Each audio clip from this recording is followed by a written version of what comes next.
চরমনায়ের সমর্থনে আমরা এই আসন আজকে প্রত্যাহার করে নিলাম।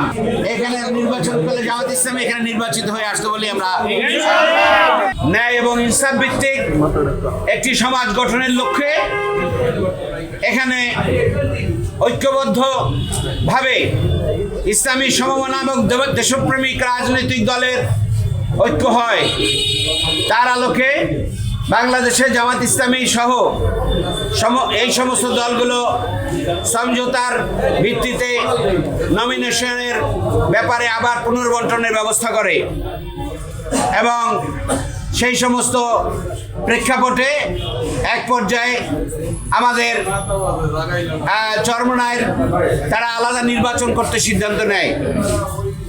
তো কিন্তু জোট গঠন এবং বাংলাদেশে ন্যায় এবং ইনসাফ ভিত্তিক রাজনীতি, কল্যাণের রাজনীতি, সন্ত্রাস চাঁদামুক্ত এবং একটি মানবিক বাংলাদেশ গঠনে সকলের ঐক্যবদ্ধ ভূমিকা রাখার দায়িত্ব এবং দাবি দেশবাসীর আছে এবং জামাত ইসলামী একটি দায়িত্বশীল দল হিসেবে সারা দেশে এই যে ঐক্যবদ্ধ ভূমিকা, সেই ভূমিকার ক্ষেত্রে জামাত ইসলামী বড় দল হিসেবে সে সকলকে নিয়েই আগামী বাংলাদেশ গঠনের জন্য উদ্যোগ নিয়ে কাজ করে আসছে।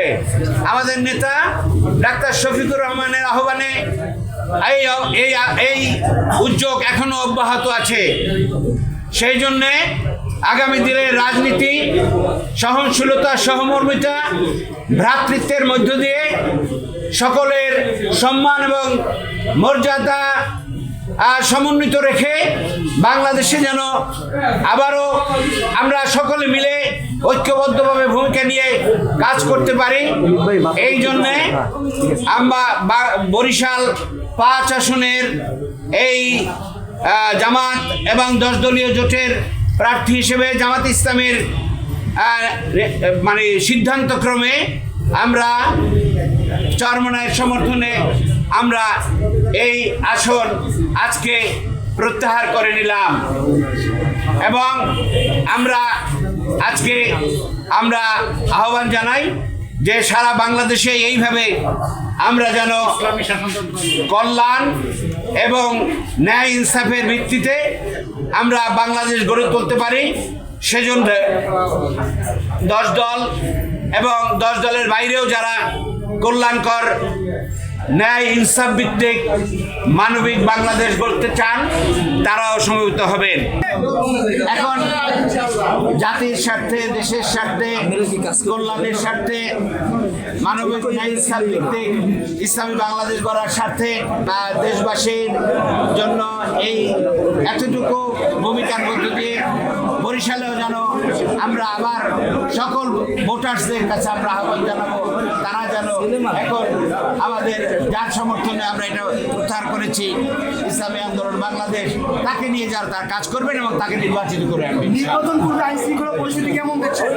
নির্বাচন আইন শৃঙ্খলা পরিস্থিতি তো আমরা এখনো পর্যন্ত অস্ত্র উদ্ধার হয় না, কালো টাকার প্রভাব আছে, পেশি শক্তির বিভিন্ন ধরনের সমস্যা আছে। এই সমস্ত সমস্যাগুলো রুট লেভেলে আছে এবং কিছু দৃশ্যমান, কিছু অদৃশ্যমান আছে এবং এগুলো বিশেষভাবে প্রশাসন এবং বিভিন্ন জায়গায় এই সমস্ত ঘটনা ঘটছে। বিভিন্ন জায়গায় জামাত ইসলামের এবং আমরা দেখেছি যে চট্টগ্রামেও একজন আইন শৃঙ্খলা পরিস্থিতির অবনতি ঘটেছে, পাথরঘাটায় ঘটনা ঘটেছে।